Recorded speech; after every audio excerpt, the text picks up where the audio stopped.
Afternoon. My name is Ariana Karakis. I'm the Special Assistant for Exhibitions and Programs at the Edith Farnsworth House, and I'd like to welcome you all to our second winter webinar of 2025, entitled Landscapes, Layers, and Legacies, Historic Analysis and Redesign of the Edith Farnsworth House Grounds. We're joined today by Julia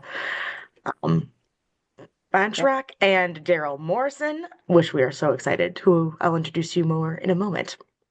This is the 7th year we have offered our winter webinar series, and the presentations are pre-recorded to reduce the possibility of technical glitches, but our speakers will join us for a live Q&A following the video presentation.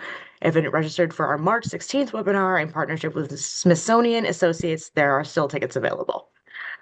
Farnsworth is open for tours this winter on Friday and Saturdays at 11 and 1, and we resume our Wednesday through Sunday scheduled tours on March 26th with a new nature and culture interpretive wall, orientation video, and experience guide, made possible by the Driehaus Foundation, the Illinois Arts Council, and Span Studio.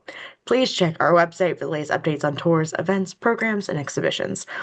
Speaking of exhibitions, I hope you'll join us on site on Sunday afternoon, March 30th, as we celebrate the opening of Movement, Water into Wood, The Art of Truman Lowe, featuring the late Ho-Chunk artist Truman Lowe, who will be featured in a major retrospective at the Smithsonian National Museum of the American Indian later this year. We're also partnering with the Shingothi Center of Aurora University on a summer exhibition of Potawatomi ash baskets and a special fall exhibition by Chicago-based photographer Tom Rossiter. Our speakers today are familiar to landscape historians and public site managers across the Midwest and beyond. Julia Bachrach is a cultural historian, preservation planner, author, and educator who, for decades, was historian for the Chicago Parks District before opening her own consulting business. One of her many recent projects was the Cultural Landscape Report for the Farnsworth House Historic Site, completed in 2022 with Tesca Associates.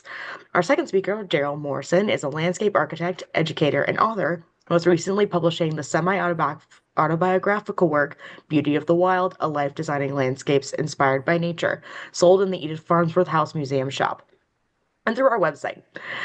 Using Julia's report as the foundation, Darrel has designed a new landscape rehabilitation for the approximately 7 acres surrounding the Edith Farnsworth House, which is currently being installed by Alluvium Landscapes, LLC. After Julia and Darrel's presentations, they'll discuss a few key points about the landscape rehabilitation, and then we'll open it up to a live Q&A with you all.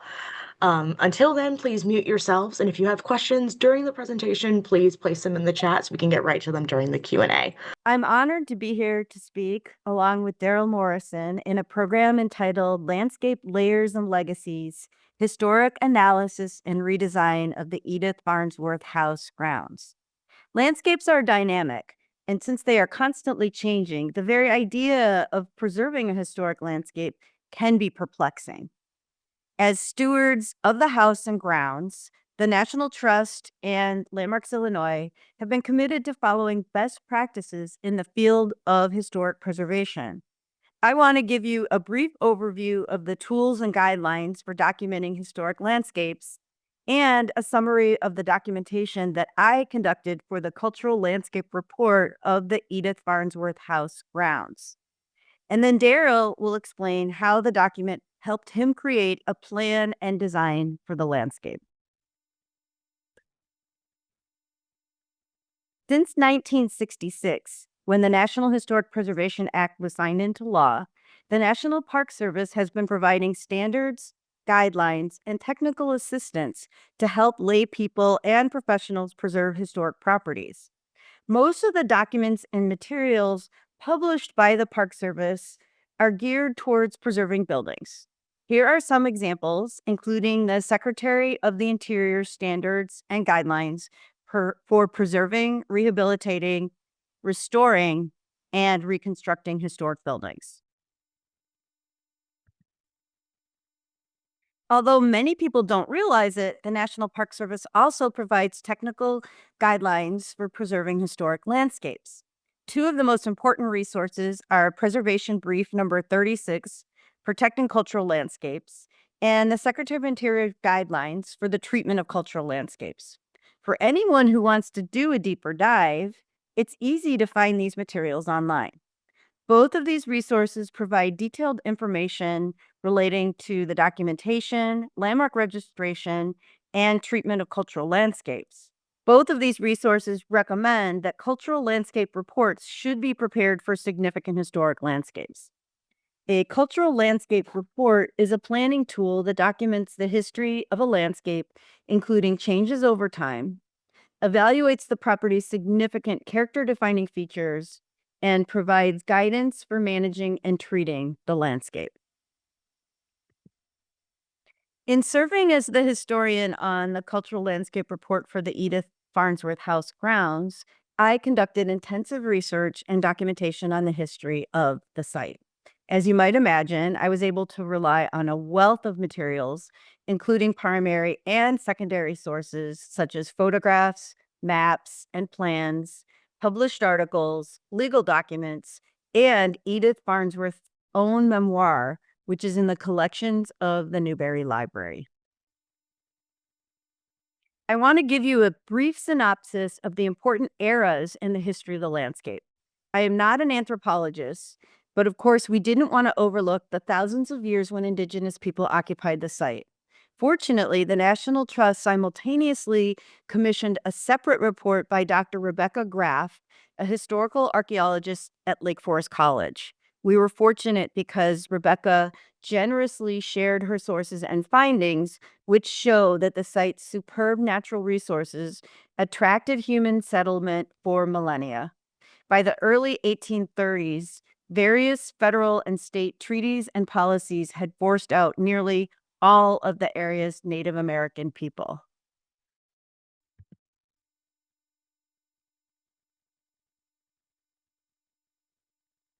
By the mid-19th century, many Euro-American pioneers and farmers had settled in what was then known as Kendall County. The Stewards, a family of 11, established a grist mill and a large farm. One of the sons, Lewis Stewart, helped attract the railroad to the area and founded the town of Plano. The Stewards were also involved in developing mechanical reapers, a farm implement that made wheat harvesting more efficient. In 1902, Cyrus McCormick, a famous reaper inventor and owner of the McCormick Harvesting Company, acquired the Plano manufacturing facility. In the 1920s, McCormick's grandnephew, Robert Rutherford McCormick, bought many small farms in the area to create a large experimental farm. Colonel Robert McCormick was also the editor and part owner of the Chicago Tribune. He had many conservative political views, and although American farmers were then in crisis, McCormick didn't believe the government should intervene. So he created this 1,300-acre model farm to show that by planting innovative crops and using the best possible agricultural practices, Midwestern farmers could succeed without government subsidies. The Tribune ran frequent articles about the experimental farm. In the mid-1940s, Dr. Edith Farnsworth wandered onto McCormick's experimental farm. She was a nephrologist who completed her medical degree at Northwestern University and served as an attending physician at Passivant Hospital. It was a stressful time because of a shortage of doctors, since many of her colleagues were abroad serving in the war. She wanted a second home in the country where she could unwind, but she could drive back if there was an emergency. While scouting locations, she drove across a bridge over the Fox River, parked her car, and found a beautiful spot with 2 ancient black sugar maples among the hackberries, lindens, and black walnuts. She was enthralled when she saw a white heron standing motionless next to his image in the rippling river. Dr. Farnsworth soon reached out to Charles Thoreau, the manager of McCormick's farm, and began the slow process of purchasing about 9 acres of land within the experimental farm for her country home. She later bought additional acreage.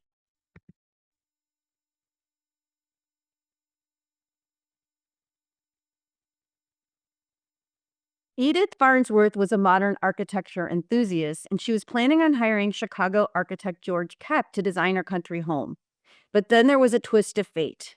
While attending a small dinner party, Dr. Farnsworth met Ludwig Mies van der Rohe, the famous German emigre who had recently taken over as the head of Armor Institute, which later became known as IIT.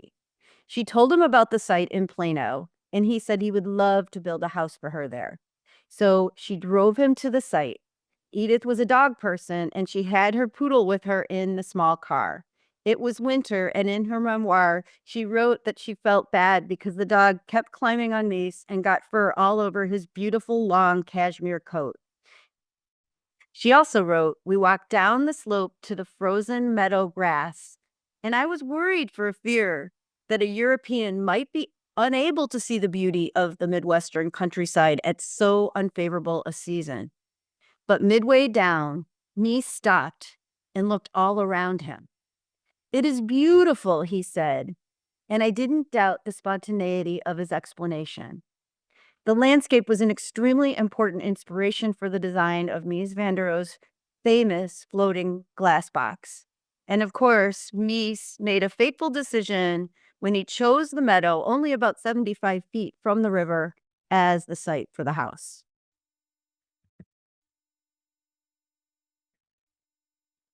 Although Mies had completed a plan for Edith Farnsworth House in 1946, the construction process was slow. This was partly due to the fact that Mies's original budget estimate of $10,000 was much lower than it would actually cost to build the house, and Edith was waiting for some inheritance money to come through. In the meantime, in 1947, the house was featured in Mies van der Rohe's first American exhibition held at MoMA in New York. In 1949, when Edward Duckett, a young architect who worked for Mies, prepared a survey to identify the exact location of the house, it included the black sugar maple that Mies wanted at the end of the terrace, as well as some of the American lindens, hackberries, and walnut trees that Edith Farnsworth had described in her memoir.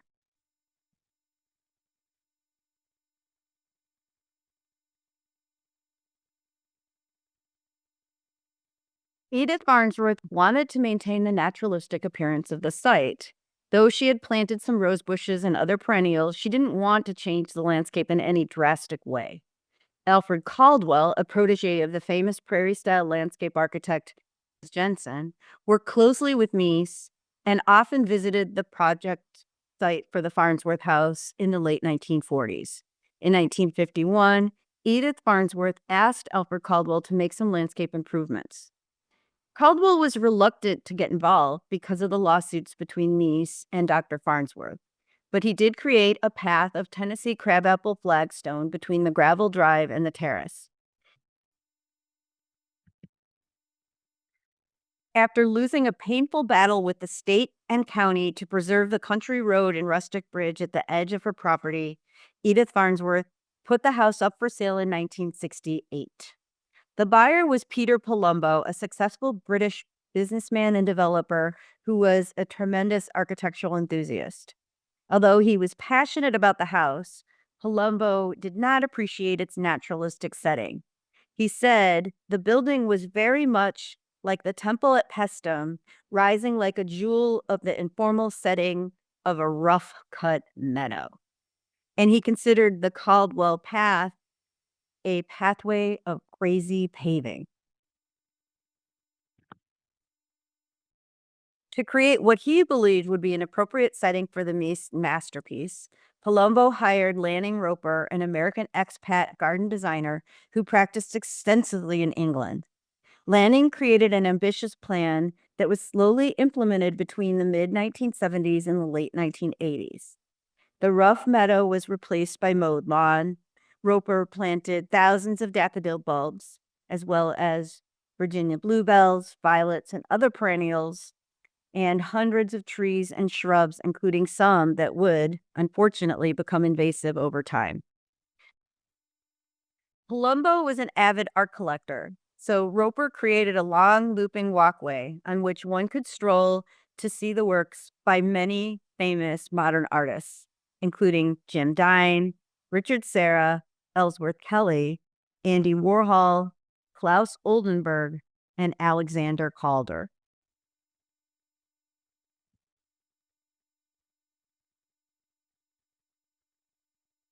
Preservation projects often utilize a period of significance that ends at least 50 years ago.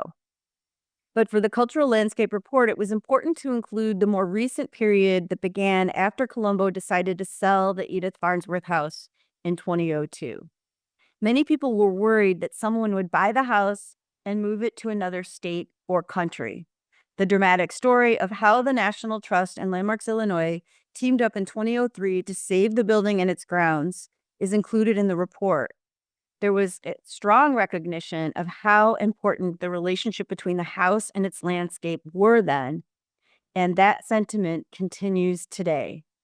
I think it's worth noting that Scott Mahaffey, the site's executive director since 2018, is a professional landscape architect who had specialized in historic preservation before he began this position. The Cultural Landscape Report recommends rehabilitation as the appropriate landscape treatment for the Edith Farnsworth House grounds. The National Park Service defines rehabilitation as the act or process of making possible a compatible use for a property through repair, alterations, and additions while preserving those portions or features which convey its historical, cultural, or architectural values. This approach respects the site's significant layers of history while allowing the National Trust to respond to various current concerns and needs ranging from visitor services to climate challenges. I'm excited to hear what Darrel Morrison has to tell us about the plans that he's been developing for the landscape. Thank you. Thank you, Julia, so much for your background on the site. And I really appreciate the fact that the determination was that this should be a rehabilitation landscape plan as opposed to an attempt at a frozen restoration of any particular period. Because as you so well pointed out, the landscape is dynamic. I like to think of different art forms as, for example, paintings being two-dimensional art, sculpture and architecture being three-dimensional art, and landscape architecture being four-dimensional art, with time being the fourth dimension. That's very much came into play in the plan for the rehabilitation landscape at the Farnsworth House. And I'll go into it a bit more, but first I want to set the stage with a little bit of historic context. And the Farnsworth landscape is actually, I hope, or will be, an ecologically based landscape, which in my mind does not conflict at all with artistic principles or aesthetic principles. So in the historic context, though, I think we need to go back very briefly to an earlier era. Historically, in the Midwest, in 1884, Jens Jensen arrived from Denmark, and by 1886, I believe, was working for the Chicago Parks as a laborer, and very rapidly rose through the ranks to become superintendent of West Chicago Parks and more. And he worked with the parks predominantly from 1886 until 1920, with a few little breaks we won't go into, and then had a very prolific private practice, really from 1920 until 1935. In 1935, at the age of 75, he moved to Door County, Wisconsin, Ellison Bay, to start a school called The Clearing. And he invited landscape architecture students and others to the Clearing to learn principles of landscape design based on nature and ecology. Jensen's work certainly carried the pastoral feeling, but he added a bit of a prairie feeling as well. He was one of a cluster of landscape architects in the Chicago area called the Prairie School of Landscape Design. Among the principles in the Midwestern landscape design was the idea of horizontality of the landscape itself, but also horizontal layered stone in built parks, and also the layered structure of various trees, especially the hawthorn, that became one of Jensen's favorites. And then continuing on, a very strong advocate of Jens Jensen and his work was Alfred Caldwell, whom we've heard about already. And he at the age of 21 arranged for a meeting with Jens Jensen at his Ravinia, Illinois studio.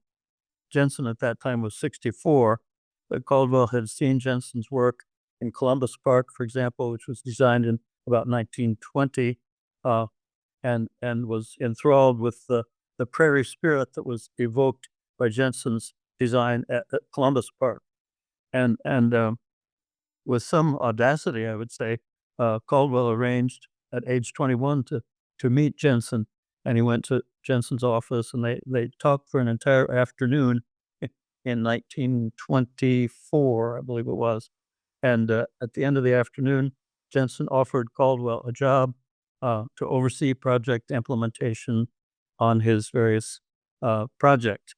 And in the process, Caldwell learned a lot about design and the formation of spaces with design. One of Jensen's great strengths was creation of spaces and contrast between light and shadow, moving from a shaded zone into a sunlit zone, and was very strong on long vistas of space that flowed somewhat river-like through the landscape. And Caldwell mastered that very well as well. I like to think, maybe egotistically, that Caldwell would do something similar if he were doing it now.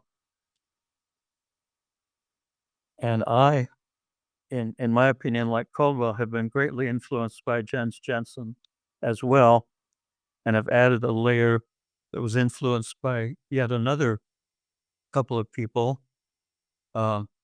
Edith Roberts was a student of Henry Cole's, botanist at the University of Chicago, and Henry Coles and Jens Jensen developed a strong friendship. And in fact, they organized a group called the Prairie Club and the Friends of Our Native Landscape organization in 1913. And so Coles was very influential in teaching Jensen a lot of ecology, and that, I think, has carried over into the current plan for Farnsworth. Here I need to get a little bit personal, in that I became a grad student at the University of Wisconsin in 1967, when the first prairie restorations in the world were being implemented by John Curtis and Henry Green and others at the University Arboretum. And the beauty of those ecological restorations convinced me that we landscape architects needed to learn science from the ecologists that we would then transfer into our art, so to speak, in landscape architecture.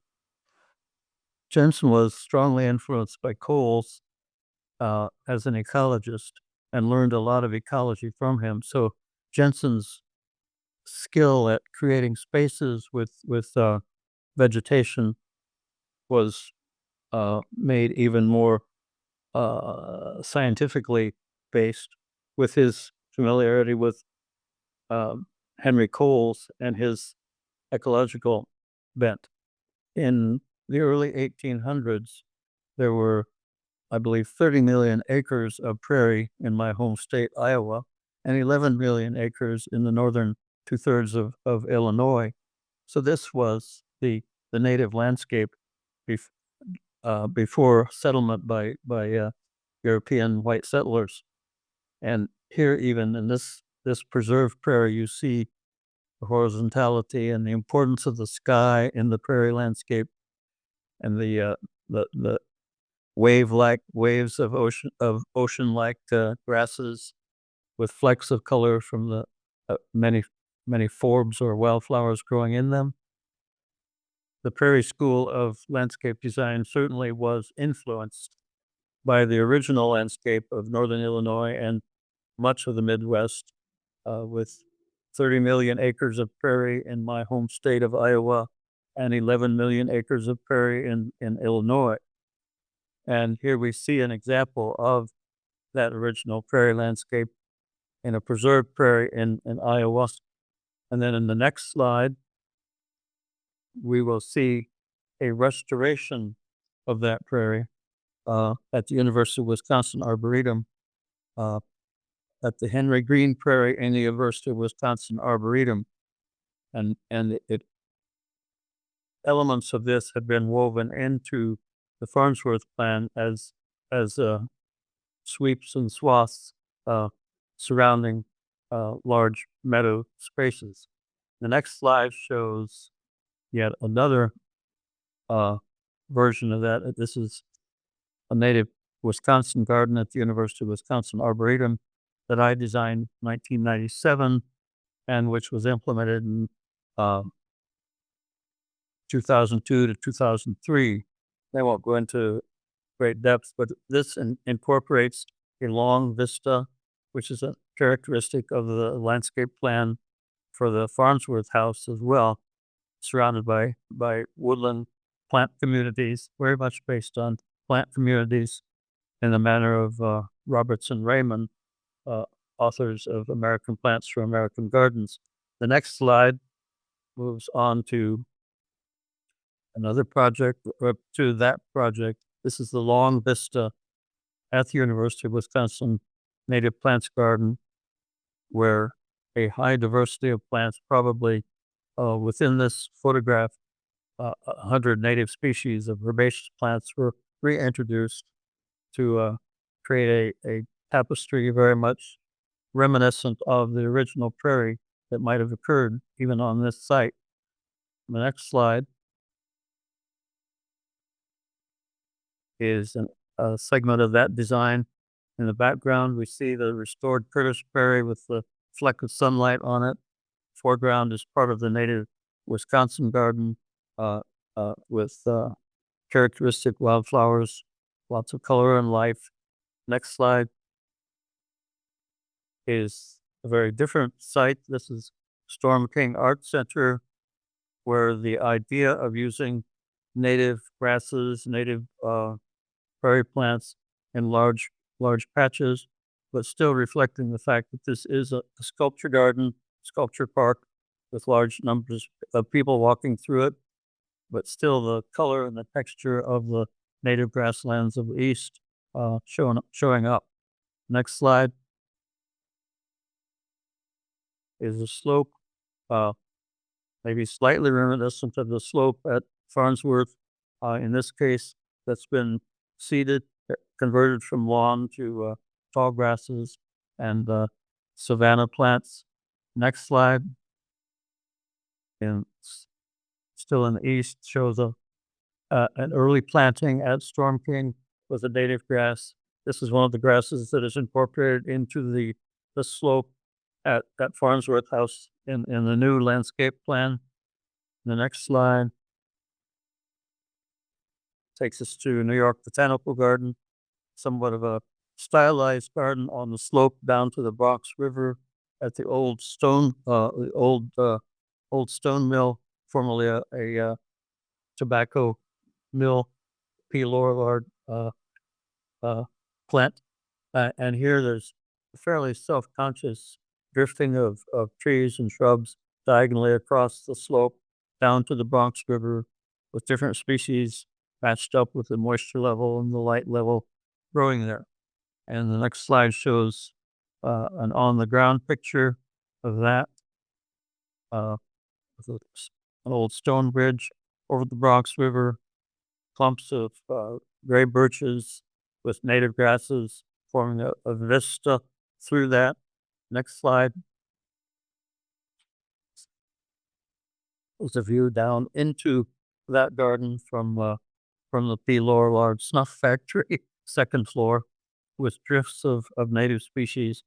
Very abundant here is the prairie phlox in the foreground that trails off and is taken up then by grasses and sedges.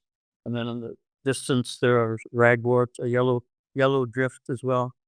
I sort of refer to this as my rivers and drifts plan. Next slide takes us to Brooklyn Botanic Garden. And here we are basically one block off Flatbush Avenue in Brooklyn, recreating a eastern pine barrens and grasslands similar to those growing on Long Island. The next slide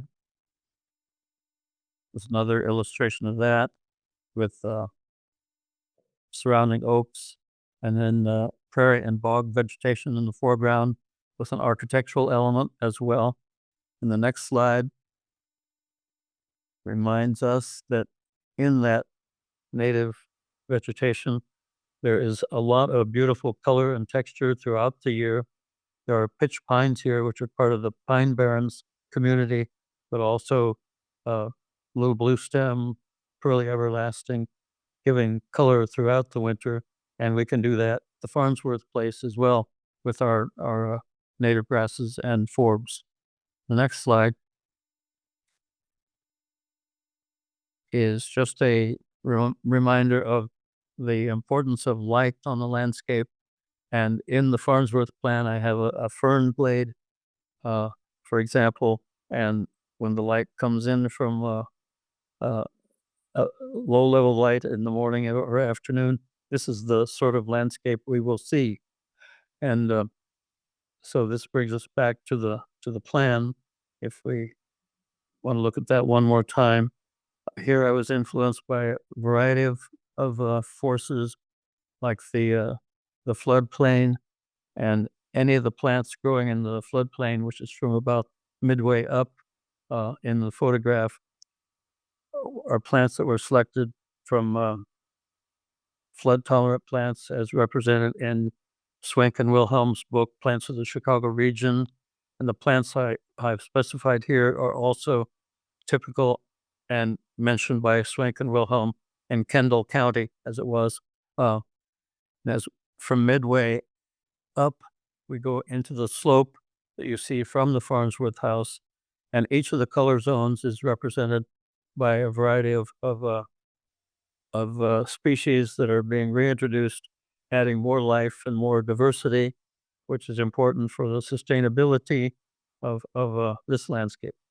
The design feature that I think is really important here is the east-west space, the open meadow, which is bordered in fact by low-growing prairie species as a transition into the woodland plantings beyond that.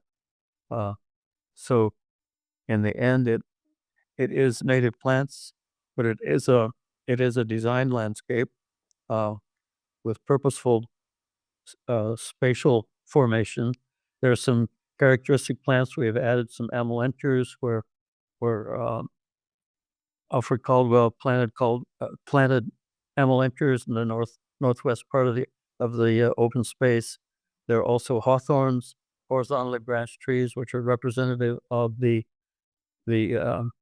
prairie spirit in landscape design, the horizontality, and they are picked up in other places on the site, key places at the edge of the woods and the edge of the prairie where they meet. So, Darrel, this has been a fascinating project to work on. For me, it's been especially exciting because I was a student at the University of Wisconsin in the program that you taught in, and learned about Jens Jensen and Alfred Caldwell and the prairie style of landscape architecture from my experience in graduate school. But it's such an unusual case, this particular site, that this woman fell in love with this landscape that looked pretty natural, but it wasn't really natural. It had been altered, and I know it was just sort of a corner of the experimental farm, but she really didn't want a very fanciful landscape, and the whole site of the landscape was so important both to Edith Farnsworth and to Mies van der Rohe.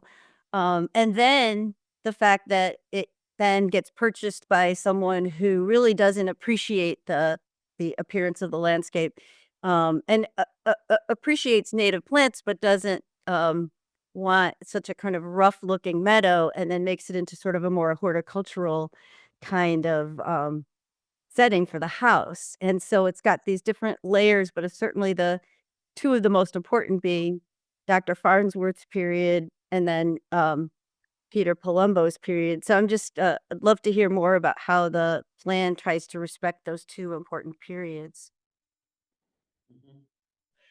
Well, there are certainly some specific things like putting in new Amelenker trees where Alfred Caldwell had initially placed them, and also the open space to the north of the house is really part of the historic spatial landscape. And I think that's important, not just the specific plants, but even the spatial configuration, uh, which is reflective of the prairie spirit as well, even though it's not a quote restored prairie. Uh, and I purposely did not um, propose restored big blue stem Indian grass prairie throughout the whole site, but it is a manipulated spatial design where we have long vistas, but then we have colors and textures in zones that reflect and respect the pre-settlement landscape. Can you explain how the the different ways that I guess that the landscape interprets the Peter Palumbo period? Yeah, well, certainly, well, um, Palumbo's period of ownership changed the site quite a lot, but actually elements of that will be perpetuated in the long-term plan. For example, the daffodils and the Virginia bluebells will not be eradicated from the areas near the house. They will still be there, and the forms of the planting beds, like the one to the east of the house, will be reminiscent of that period certainly as well. Uh, so there will be those vegetational remnants that will not be removed. And then again, the large spatial composition is not changing dramatically. The orchard is changing because we don't really want the care required of orchards, but the space for the orchard is still there. There will be remnant trees from that landscape still there. When Edith Farnsworth first saw the site, she had this famous story about these black sugar maple trees. And then that resonated with Niece because he cited the house specifically to be near those trees. Can you tell us what happened with those trees? Well, those specific trees are no longer there. I don't know if they suffered from flooding periodically, quite possibly. Uh, a new sugar maple is planted in the same general location, so the spatial configuration will be similar to that which occurred earlier. It will take time to get there, of course. Uh, and then at the east end of the house, there's a large linden tree, I believe, Scott, uh, which was part of the landscape during Palumbo's period there. Um, and the vegetation, the island of vegetation at the east end of the house is very much reminiscent of the form of the island of ground layer vegetation during the Palumbo period, too. So do you think that as Scott and others work on interpretation, um, they've done such a great job of interpreting the house that that there would be more opportunities to try to kind of interpret the history of the landscape, and do you have sort of thoughts about how that could be done? I mean, I think one thing that's fascinating about the landscape and how it's constantly changing and that your plan will continue to grow is it also gives a reason for visitors who've seen the house to keep coming back. Right, right. Yeah, I like to think that the landscape you see in 1935 will be very different from the landscape you see in 2025. uh, And the landscape, in fact, is different in October from what it is in April and July. So it's always changing. And that is a characteristic that continues in the proposed plan as well. It'll be a change. And because of the greater species diversity, there'll be um, more more change because of the herbaceous things that bloom in April and May will basically disappear. Both the Virginia bluebell and the daffodils are ephemeral. The foliage goes away by midsummer, so that's always changing. And certainly there'll be reasons to go back multiple times throughout the year and throughout the decades as it keeps changing. So one of the things that was so frustrating for Edith was that she had this beautiful view of a rustic bridge, and now the bridge is not very attractive. Um, so is that something that you felt like you had to consider, or we just sort of know that that was there since Palumbo's period? Yeah, I guess I have to admit I didn't think that much about that specific element, but uh, I didn't know if you were trying to screen that view out. I think that's what Palumbo did, was he tried to screen it as much as he could. right. And I have increased the density of vegetation to the area west of the house, and have some new opportunities there too, uh, with the wet the wet fern blade, for example, that we're proposing, and but that doesn't refer back to an earlier phenomenon.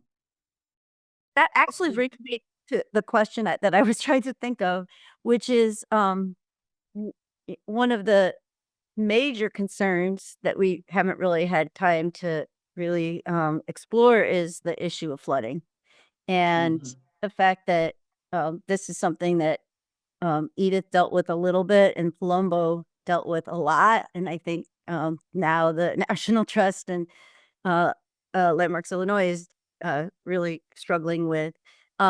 I know that the flooding can't be resolved with planting, but does the planting help in some ways with managing a landscape that's going to flood, or how does it? I guess. Mhm. Yeah, well, that did become a fairly big criterion for my selection of species throughout the site. If they're within the 100 year floodplain, I have very carefully used flood tolerant species so that they will not be killed by a flood that is a temporary phenomenon. Uh, so that became important in the species selection all the way from the river to the base of the slope to the north part of the property. And in the herbaceous zone to the northwest of the house, we have a moist meadow, for example, and so that will uh, persist because the plants were purposely selected as being flood tolerant. So, how did you respond to the changes in the surroundings of the landscape? It's such a different place than when Edith first found it. Now Mhm. there's a lot of suburban development and there's traffic nearby and there's a lot of differences in the context for the house. Was something that you contended with? Sure. Well, the long view to the north up the slope um, has a highway at the top of the hill, and with the traffic there, one thing which wasn't part of the original landscape is a planting of white pines, which will diminish the visual and maybe even the sound effect from some of that traffic. And similarly, on the the highway to the left, as you look north, we're suggesting a new red cedar planting, and these would be planted as quite small trees, and they will develop like as happens on roadsides that are not mowed regularly in the region. I really enjoy seeing the red cedars that come in naturally in unmowed roadsides. So that will provide a bit of a baffle and be a relatively inconspicuous landscape change, but an important one probably in diminishing the urban suburban milieu that surrounds it. Anyway, there would be a wildflower walk. There are a lot of invasive species that have invaded over the years. They would need to be removed, and then we would embellish it with a lot more truly native wildflowers that grow in a shaded environment, such as that is. Then there's a walkway that goes right through that proposed garden. Gotcha. Another question is the pathways. Can you talk about kind of the envisionment for the pathways again? And the second part of the question I can answer, which is, will the Palumbo sculptures remain intact? No, Lord Palumbo took those sculptures with him when he left the Farnsworth house, regretfully. So we are focusing on new artist interventions, which will be involved with the pathways. But I'll let you take the questions about the pathways, Darrel. Okay. Well, the pathways in general are somewhat inspired by the pathways of Jens Jensen, gently arcing pathways that connect various points on the site. No snaky pathways. That was a rule of Jensen's. We don't want snaky pathways, but we want graceful curves. And that is a part of my scheme. Excellent. In the proposed landscape plan shows new stairs at the north side of the terrace. Who was responsible for this intervention of Mises design? Do you guys know the answer to that yet? I may have to refer to to Scott on that. Yeah, that was an error on Darrel's part. When he photographed the site, we were restoring the lower terrace and we had temporary stairs there. So that's not happening, obviously. Fair enough. Although Palumbo did have stairs in that direction, but we no longer use them, I believe. In terms of the next question, this is a long one. In relation to one of the final projects of MVDR, do you or any of you in the audience know of academic or preservation work going on with the Louisiana American Life building? The building was by Mies, very simple, of course, assembled in Core 10 steel. The glass box on the roof is now surrounded by a garden landscape. I'm working on a project with design students about the American Life building, and the owner calls it a Farnsworth on the roof. Have you seen the landscape plan, or what do you know about the analogy between the Farnsworth and this project? I have to admit, I don't really know the connection. I have not visited there. Maybe Julia does. Sorry, I don't know about this project either. Okay. Love to learn more about it. Well, this is good news because I'm starting some research on it, and I just wanted to see. I thought this room would be the place to ask the question because it's one of his final projects, and it could be kind of epic to bring it out now. Thank you. Thank you. Well, we love that kind of question here.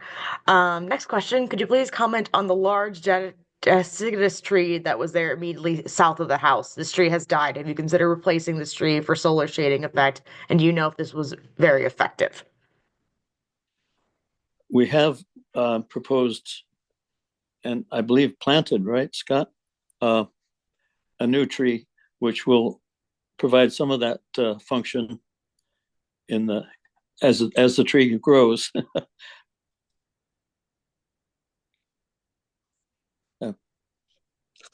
Yeah, I think it is currently growing. It's still a baby, I would say, Right. just from me working there, but it's definitely we're trying to give it back. I don't know how effective it would be to solar shading.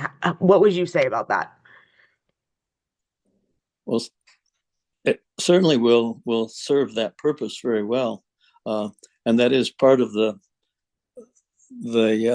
charm of that, where you look from the house, sometimes through trees, and when the sun is behind the trees, you get luminosity, which is really another nice feature, in addition to the shade that it provides during midsummer. So it's very functional and beautiful. Absolutely. And Mace picked the site based on the trees of the house. So we love to try to keep that as much as we can.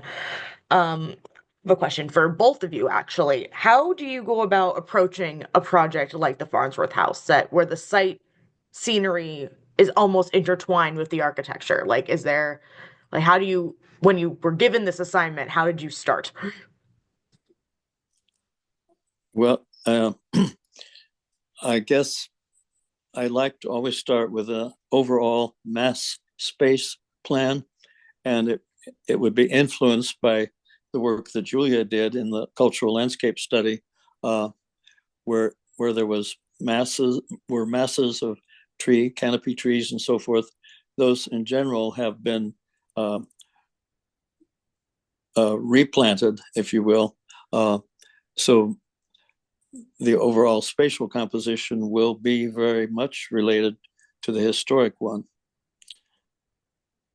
Julia, do you want to? Well, for me, um, being a historian, you don't know what you're going to find. There have been some projects that I've worked on where you find just so little in terms of documentation or material, and then there's other situations where there's just so much that's uncovered. And this was a situation because the site itself had so many layers of history, and the fact that she had kept that memoir was kind of just gold.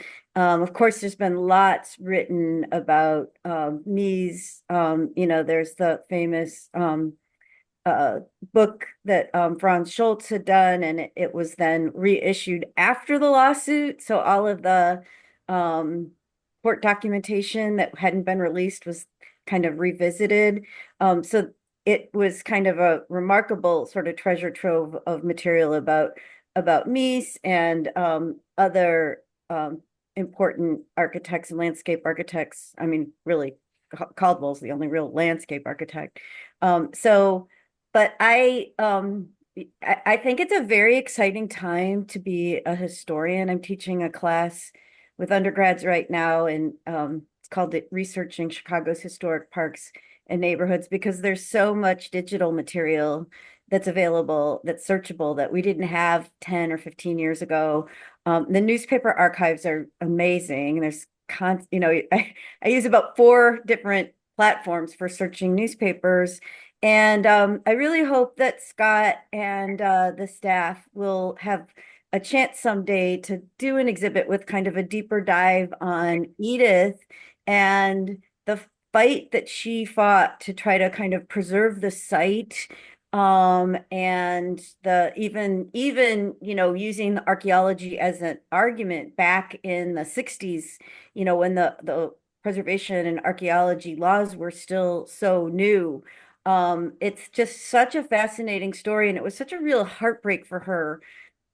She had really looked at this was gonna be the place for her retirement. I think she really envisioned that she would want to die there, and she was so fed up with fighting against the county and the state that she just decided to move to Italy and wanted to like wash her hands of it. So I think there's just a lot of really fascinating stories. And it was such a pleasure for me to work on this. And a lot of my reports, I feel like they just end up on the shelf.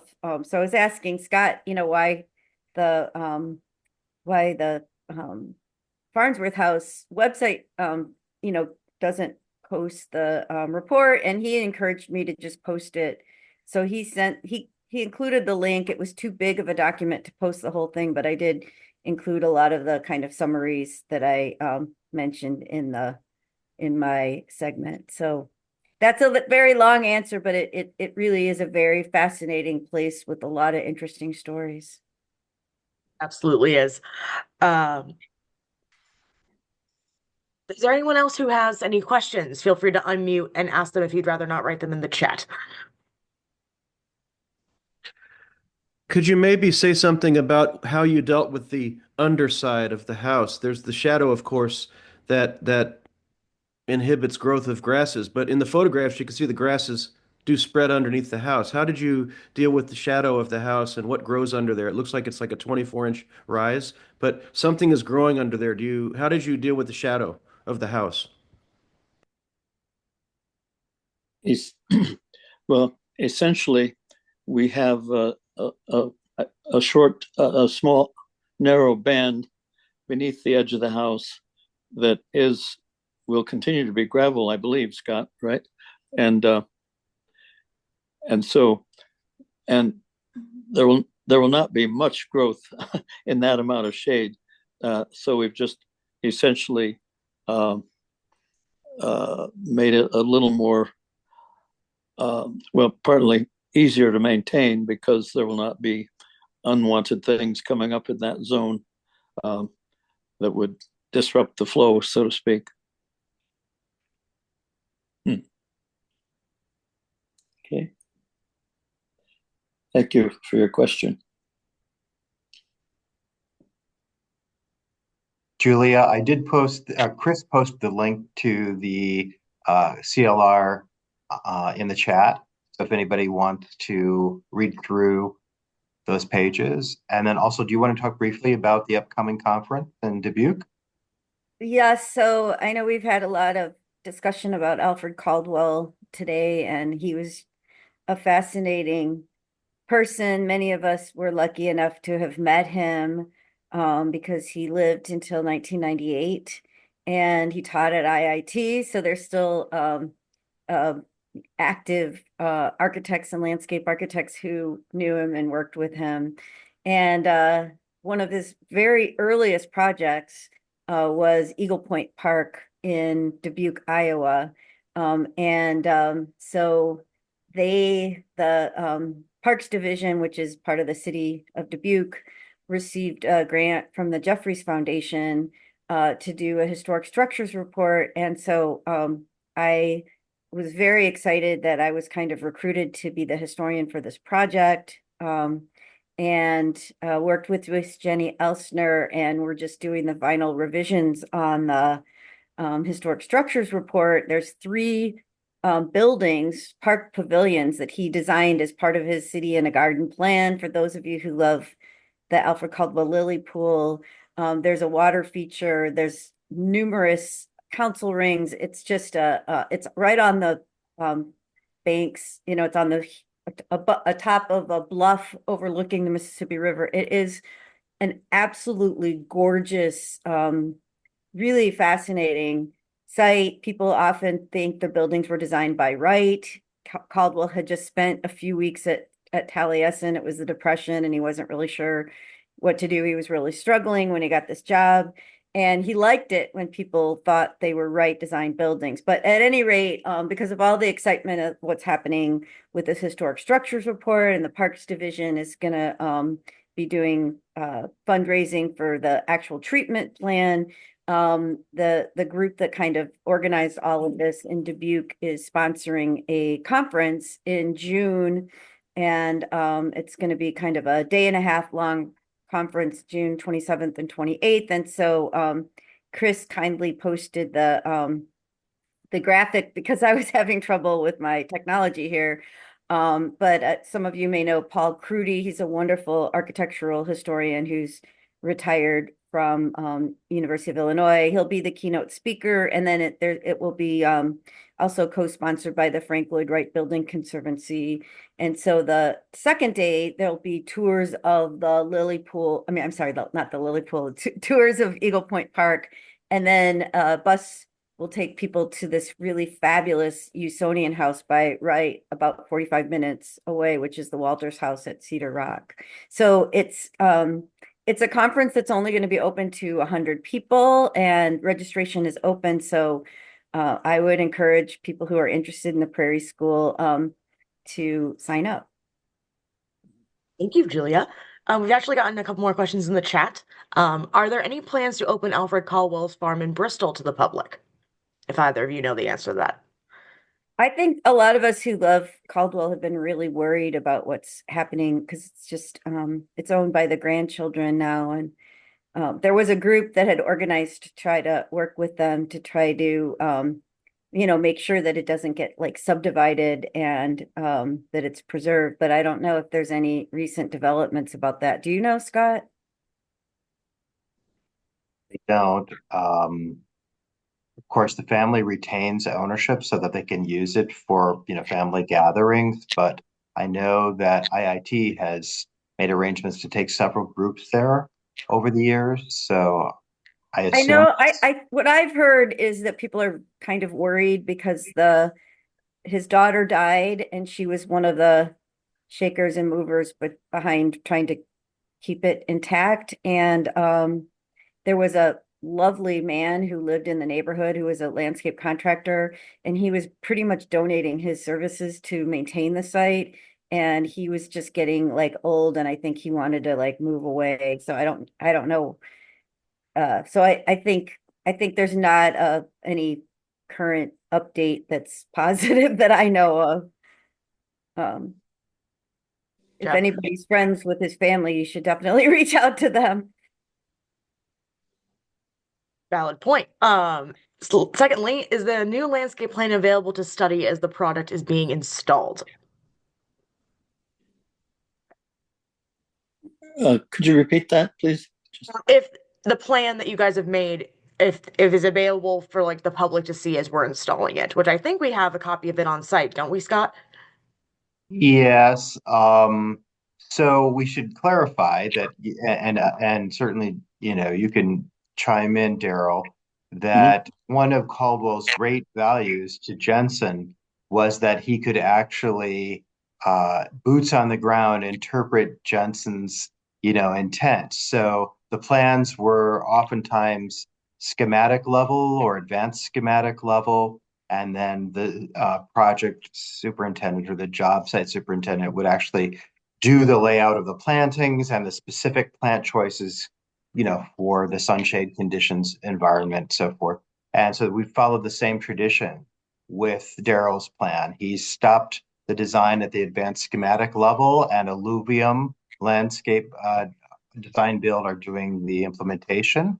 And the plan has been put into CAD, and we could share that, but as we've said, that it's being, modified slightly as it's installed. But you also do landscape tours on site from time to time, don't you? And I would imagine that as you're interpreting the landscape, there must be interpretation of what is happening. And is that right? Yeah, we can do that. Heather Prince, who's on the call, has been our instructor for, landscape walks in the spring and the fall. And so definitely we can make sure that she has the latest information to include in her walks.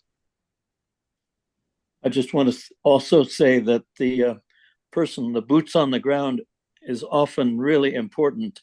And Caldwell played a really big role in implementing a lot of Jensen's work.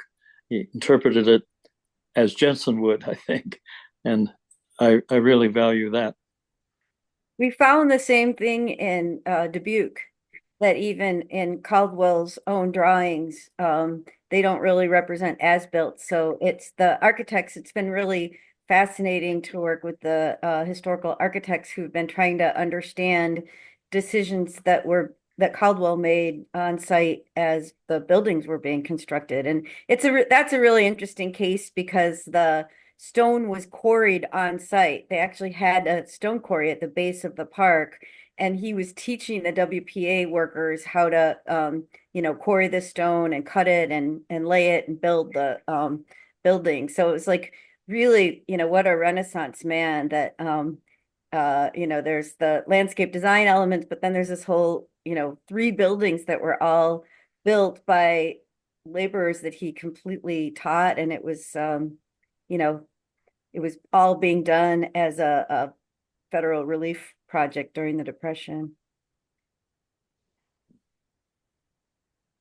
Wonderful. If there are no other questions, I think we will wrap up here. Is there any more questions? If so, shout them out.